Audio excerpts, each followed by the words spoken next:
जी times Bihar में आप तमाम लोगों का स्वागत है। जैसा कि आप जानते हैं, अक्टूबर नवंबर में बिहार में विधानसभा के चुनाव होने वाले हैं, लेकिन चुनावों से पहले एसआईआर का मुद्दा बहुत बड़ा मुद्दा बन चुका है, जो सड़क से लेकर संसद तक एक अहम मुद्दा बन चुका है। अब बिहार में एक खबर आती है कि लगभग 65 लाख वोटर्स के नाम जो है वो काट दिए गए हैं। उसी को लेकर राजद नेता तेजस्वी यादव ने प्रेस कॉन्फ्रेंस की है और इलेक्शन कमीशन से स्पष्टीकरण मांगा है कि आखिर वो कौन लोग हैं जो मर गए हैं या जिंदा है। उनका विधानसभा वाइज नहीं, बूथ वाइज जो है वो स्पष्टीकरण चाहिए। आपने कैसे 65 लाख वोटर्स के नाम हटा दिए। इलेक्शन कमीशन को लेकर नेता विपक्ष राहुल गांधी ने एक बहुत बड़ा एलिगेशन लगाया था। उन्होंने कहा था कि हमारे पास ऐसे सबूत हैं, 100% सबूत हैं, और उन्होंने कहा था वो एक एटम बम है, अगर हम उस एटम बम को लॉन्च करेंगे तो इलेक्शन कमीशन कहीं नजर नहीं आएगा। लेकिन तेजस्वी यादव ने क्या कुछ इलेक्शन कमीशन से मांग रखी है और क्या कुछ स्पष्टीकरण मांगा है, आइए सुनते हैं ये उनकी पूरी press conference. What does it mean? चुनाव लड़ने के लिए आपको बूथ वोटर बनना चाहिए, बिहार का वोटर होना चाहिए, तब जाकर के आप चुनाव लड़िएगा।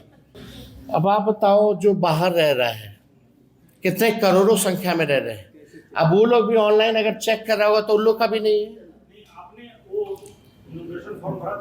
हाँ भाई, क्यों नहीं भरे? हम जानबूझ के, हमको कोई पावती नहीं मिला, लेकिन हम फोटो खिंचवा लिए फॉर्म देते हुए अपना बीएलओ के साथ। हम सुप्रीम कोर्ट से आग्रह करेंगे कि ऐसे कई लाखों जो जायज वोटर्स हैं बिहार के, उनका कितनों का नाम कटा होगा, तो खुद सुप्रीम कोर्ट कृपया संज्ञान लेते हुए चुनाव आयोग से जो है स्पष्टीकरण मांगे और बूथ वाइज जो है कैटेगरिकली कौन शिफ्टेड है, कौन अनरिप्रेजेंटेड है, कौन किसका डेथ हुआ है, और ईपीआईसी नंबर के साथ जो है चुनाव आयोग इन लोगों से स्पष्टीकरण मांगे। प्रेस कॉन्फ्रेंस में जो कुछ तेजस्वी यादव ने आरोप लगाए हैं, उन आरोपों को लेकर एक नई चर्चा छिड़ चुकी है। कुछ लोग कह रहे हैं कि तेजस्वी यादव को अपना नाम और एपिक नंबर देखना नहीं आता है। भारतीय जनता पार्टी के आईटी सेल के प्रमुख अमित मालविया ने इसको लेकर ट्वीट किया और उन्होंने उनकी संख्या तक बताते हुए लिखा कि 416 नंबर पर तेजस्वी यादव का नाम लिखा हुआ है। उनको इस तरह का भ्रम नहीं फैलाना चाहिए। प्रेस कॉन्फ्रेंस के बाद भी मीडिया ने उनसे बात की और उनसे सवाल पूछा। उनके जवाब में तेजस्वी यादव ने क्या कुछ कहा है वो सुनिए। ईपीआईसी नंबर नहीं बदलता है, कैसे बदला है, क्या बदला है? अगर मेरा बदल सकता है तो ऐसे कितने लोगों का ईपीआईसी नंबर बदला होगा? ये तो विषय है।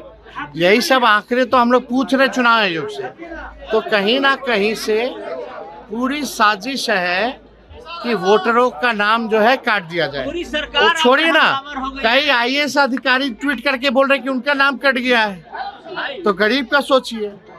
तो ये तो इलेक्शन कमीशन की जिम्मेवारी है कि बूथ वाइज आंकड़ा दे, कैटेगरिकली कि मृत्यु हुई है, किस बूथ पे इतने की मृत्यु हुई है, कौन है, उसका ईपीआईसी नंबर उपलब्ध कराए, सबका ईपीआईसी नंबर उपलब्ध कराए।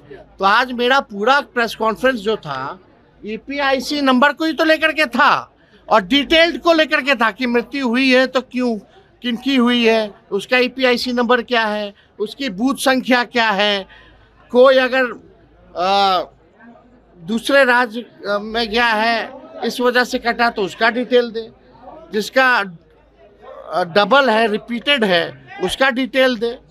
तो ये तो बताना ना पड़ेगा इलेक्शन कमीशन को, तो छुपा क्यों रही है? तेजस्वी यादव की प्रेस कॉन्फ्रेंस आप तमाम लोगों ने सुन ली। बाहर निकलने के बाद मीडिया से बात आप तमाम लोगों ने वो भी सुन ली। लेकिन मैं आप तमाम लोगों को बता दूं कि चुनाव आयोग के एक सूत्र ने यहां तक कहा है कि जो एपिक नंबर तेजस्वी यादव दिखा रहे हैं वो अमान्य है। या तो हो सकता है उनके पास 2 वोटर आईडी कार्ड हो, अगर उनके पास दूसरा वोटर आईडी कार्ड हुआ तो उन पर कानूनी कार्रवाई भी की जा सकती है। जब यही सवाल तेजस्वी यादव से किया गया तो उन्होंने कहा कि मेरा तो छोड़िए, बहुत सारे ऐसे आईपीएस आईएएस ऑफिसर हैं जिन्होंने ट्वीट किया है कि उनका भी नाम मतदाता सूची में नहीं है। लेकिन चुनाव आयोग ने स्पष्ट कर दिया है, अमित मालविया ने एक ट्वीट करके भी स्पष्ट कर दिया है कि उनका नंबर जो है 416 क्रमांक पे है और उनके पिताजी का नाम उसमें दर्ज है। एसआईआर का मुद्दा बिहार में बहुत बड़ा मुद्दा है। आप तमाम लोगों का क्या कुछ कहना है इस मुद्दे पर वीडियो के कमेंट सेक्शन में हमें कमेंट्स करके अपनी राय जरूर दें।